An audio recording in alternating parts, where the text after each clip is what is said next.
Velho, essa aula vai ser irada, bizarríssima. Mas antes, eu quero te pedir um favor. Brother, pega esse conteúdo aqui da Layout e compartilha. Pega aqui em cima o nosso link, ó, layoutonline.com.br e manda pra galera no Telegram, manda pra galera no WhatsApp, bate foto no Instagram, me marca.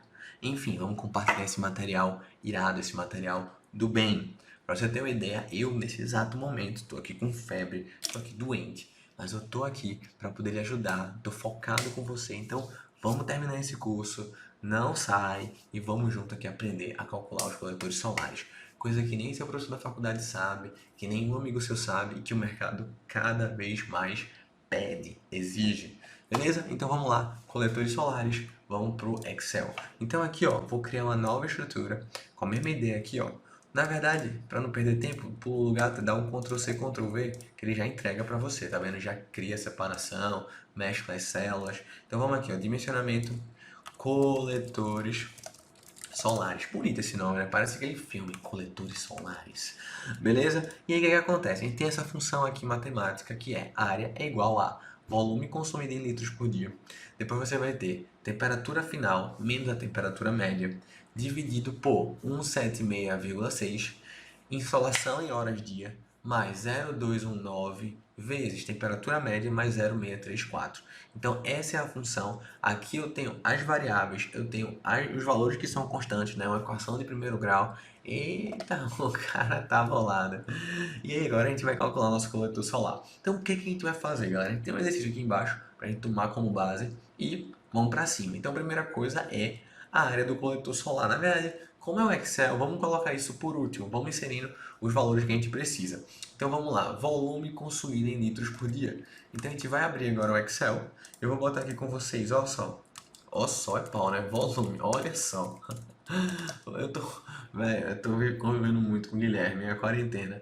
O Guilherme tá começando a aprender as palavras, ele fala você, ó só, ele tá comendo umas palavras, né? Não tá falando tudo e aí o cara acaba absorvendo. Relevem, vamos pra cima, vamos pra cima. Então, volume consumido em litros por dia. Então, volume, vou botar aqui assim, ó, litros por dia, beleza?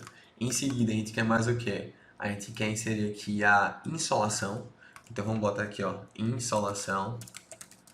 E eu vou botar aqui horas por dia, beleza? Informações importantes, necessárias. Em seguida, a temperatura média do ar. Então vamos lá, ó. Temperatura média do ar. Eu posso aumentar aqui o quebra-célula, mas vou aumentar que fica melhor. Depois, temperatura em que se deseja a água. Então, temperatura, vou botar aqui, ó, temperatura final, beleza? E o que acontece? A gente vai agora fazer aqui a nossa operação matemática e por último vamos colocar a área do coletor. Então aqui, ó, a área do coletor. O que acontece? Qual é o nosso volume em litros diários? A gente vai ter que utilizar novamente a NBR 5626 e como eu falei, o volume aqui ele é muito menor. A gente está estimando em 45 litros por dia. Por quê? A gente está levando em consideração apenas, por exemplo, o banho e uma torneira. Então você tem um valor aí muito inferior do que quando você vai calcular água fria por completo. Beleza? Então, primeira coisa, qual o consumo em litros por dia? Então, vamos aqui, ó, colocar aqui, ó, volume em litros por dia, 45. Uma coisa que a gente não levou em consideração, pessoal, preste atenção, é o seguinte, a gente precisa levar em consideração a quantidade de pessoas que está ali. Então, observa aqui no exercício, a gente tem que levar em consideração, obviamente, a população que está contido no nosso projeto.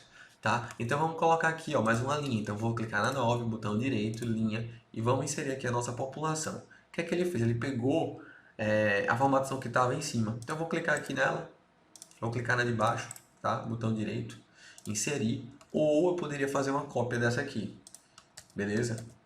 O que é que a gente vai fazer? Ou eu poderia, então eu vou fazer inserir aqui embaixo através dessa, então botão direito, inserir, beleza? Eu posso até trocar agora, ó, pegar isso aqui e dar um Ctrl X para recortar, dar um Ctrl V para cá, beleza? Então volumes por dia, vamos botar aqui a nossa população. Então qual é a população aí da nossa casa? Ah, Diego, são 6 pessoas, são 4 pessoas, enfim.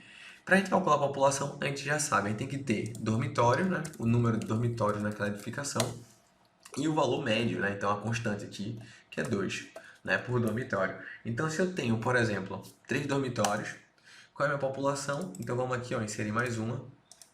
População. Por que eu estou fazendo isso, galera? Aqui é estimando por uma casa, tá? E que você, obviamente, vai querer automatizar seus processos. Então, a população é a quantidade de dormitórios vezes 2. Beleza. Em seguida, eu vou formatar tudo aqui. Vou botar tudo centralizado, porque eu sou uma pessoa organizada, né? Quem é organizado de verdade é minha irmã. Mas eu aqui, pelo menos, tento ser.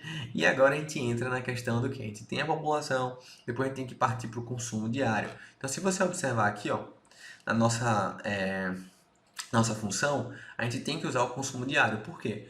Porque esse cálculo do ábaco, na nossa tabela 45 litros por dia, corresponde apenas a uma pessoa. Então eu preciso pegar aquele consumo e multiplicar pela população para eu ter o meu consumo diário.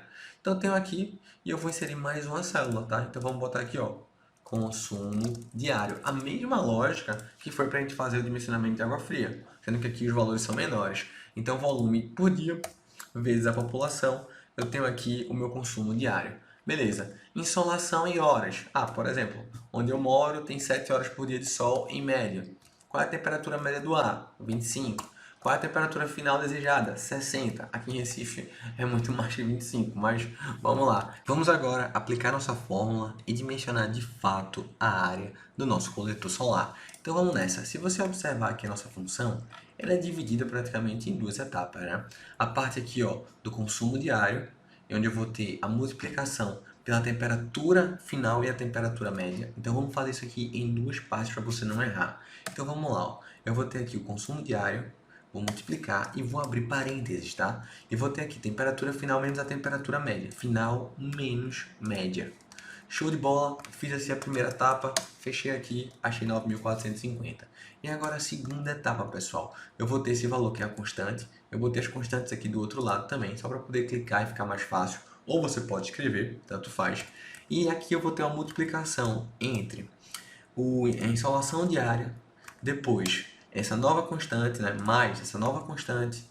Vou multiplicar ela aqui, ó, vezes temperatura média do ar. E eu vou ter aqui somando mais essa nova constante aqui, 0,634. Fecho parênteses e encontro aqui o valor. E para achar a área do coletor, basta eu pegar esse primeiro valor, dividir pelo segundo valor e tenho aqui, ó, 4 metros quadrados. O que é que eu vou fazer? Eu vou simplesmente suprimir as casas decimais para poder ficar organizadozinho. Então eu tenho uma área do coletor de 4 metros quadrados. Aqui eu posso colocar em vermelho, posso botar em evidência para eu saber que foi aquele cálculo que eu encontrei. Mesma coisa aqui. Então, se por exemplo, eu mudar aqui meu projeto, como aqui no exemplo abaixo, imagine só agora que é uma casa de 4 dormitórios. Então, 4 dormitórios, população 8, né? Valor médio novamente. Volume por dia, não altera. Consumo diário, não altera. Insolação, isso aqui eu também posso mudar. Se o local é no interior do Ceará, calor da peste, tem sol o tempo todo, 9 horas. Qual a temperatura média do ar? É 40 graus. Então pronto. Ou, por exemplo, não, é 35 graus. Deixa eu botar aqui, 35 graus. E aí você vai conseguindo ajustar a área do seu coletor solar. E para a gente poder finalizar aqui, depois que a gente já sabe, pessoal, a área do nosso coletor, o boiler tá fácil. O boiler é simplesmente a população vezes o consumo diário. E aí você vai ter ali, ó, o volume do boiler. Então, 270, aquele exemplo, aqui o consumo diário, 360. Então, eu posso até fazer o seguinte aqui, ó. Deixar essa linha aqui em evidência, porque é uma linha bem importante. Show de bola. E aqui do lado eu já posso colocar o valor que seria do boiler. Ou já posso botar aqui assim também, ó. O valor do boiler. E aqui eu já coloco uma outra corzinha aqui mais escuro. O volume do boiler para ficar melhor, né? Volume boiler. Tá? Você já sabe que o consumo diário vai ser o boiler. Diego, mas e aquela questão de previsão, como tem no reservatório, né? De falta de água, enfim, eu preciso levar isso aqui em consideração? Não, porque quem alimenta o sistema de água quente é o próprio reservatório de água fria, então você já calculou antes. Aqui o boiler, de fato, ele nunca vai deixar de ter água, obviamente, porque ele é alimentado pelo sistema de água fria. A água quente não surge do nada, a gente tem que aquecer com o coletor solar, ele vai ser armazenado no boiler e vai estar entrando para sua instalação. Beleza? Então matamos aqui o dimensionamento. E na nossa próxima aula eu quero entrar mais a fundo para você na questão do projeto, para a gente poder estar entendendo o nosso projeto de água quente, as representações gráficas. Forte abraço e até lá!